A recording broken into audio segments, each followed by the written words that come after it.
কোটি কোটি মুছলমান লোকসকলৰ বাবে আটাইতকৈ এটা ডাঙৰ খবৰ ২৭ মেত নহয় ২৮ মেত পালন কৰা হ'ব মুছলমান ধৰ্মীয় লোকসকলৰ পবিত্ৰ উৎসৱ বকৰি ঈদ। এই মুহূৰ্তত আমি সবিশেষ লৈ অহাৰ চেষ্টা কৰিছো।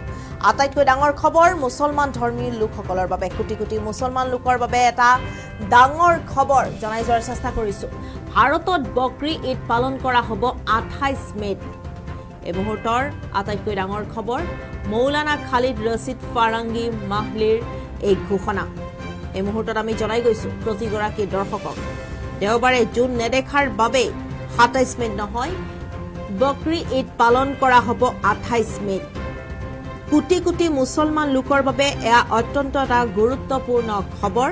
তেওঁলোকৰ পবিত্ৰ উৎসৱ মুছলমান ধৰ্মাৱলম্বী লোকসকলৰ পবিত্ৰ উৎসৱ বকৰি ঈদ পালন কৰা হ'ব ২৮ মেত আৰু এই ঘোষণা মৌলানা খালিদ ৰছিদ ফাৰাঙ্গী মাহলিৰ। এই মুহূৰ্তত আমি জনাই গৈছো প্ৰতিগৰাকী দৰ্শকক মুছলমান ধৰ্মীয় লোকসকলৰ বাবে এটা ডাঙৰ খবৰ।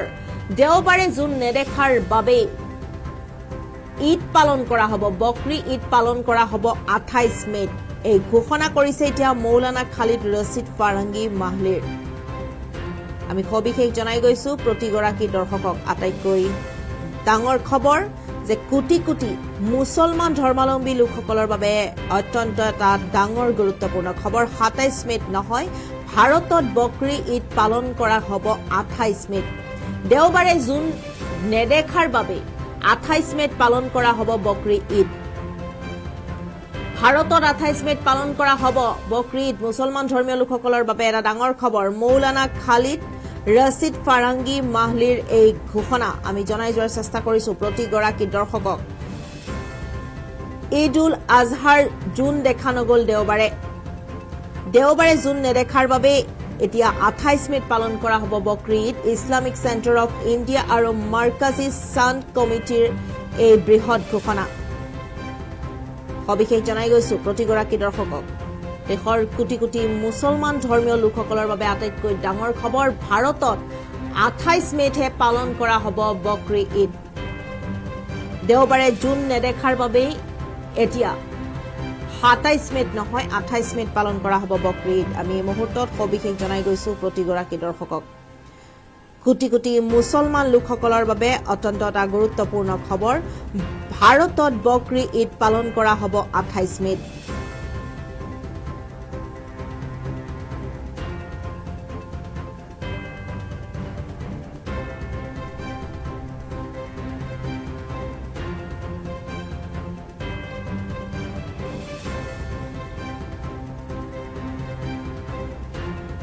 কোটি কোটি মুছলমান ধৰ্মীয় লোকসকলৰ বাবে এই মুহূৰ্তত জনাই যোৱাৰ চেষ্টা কৰিছো আটাইতকৈ ডাঙৰ খবৰ। ভাৰতত বকৰি ঈদ পালন কৰা হ'ব ২৮ মেত। দেওবাৰে জুন নেদেখাৰ বাবে এতিয়া ২৮ মেত পালন কৰা হ'ব মুছলমান ধৰ্মীয় লোকসকলৰ পবিত্ৰ উৎসৱ ঈদ।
উত্তৰ পূবৰ আগশাৰী শিক্ষা প্ৰতিষ্ঠান প্ৰতীক্ষা গ্ৰুপ অফ ইনষ্টিটিউচনছ 2026 বৰ্ষৰ বাবে আৰম্ভ হ'ল নামভৰ্তি প্ৰক্ৰিয়া। B pharm, D pharm, BSc nursing, BMRIT, BMLT, GNM, BPT। পাঠ্যক্ৰমৰ বাবে মুকলি নামভৰ্তি। 17 এপ্ৰিলৰ পৰা আৰম্ভ হৈছে বিনামূলীয়া CEE কোচিং। আজিয়ে যোগাযোগ কৰক এই নম্বৰত 9706321768, 9181022366 আৰু 9181022377।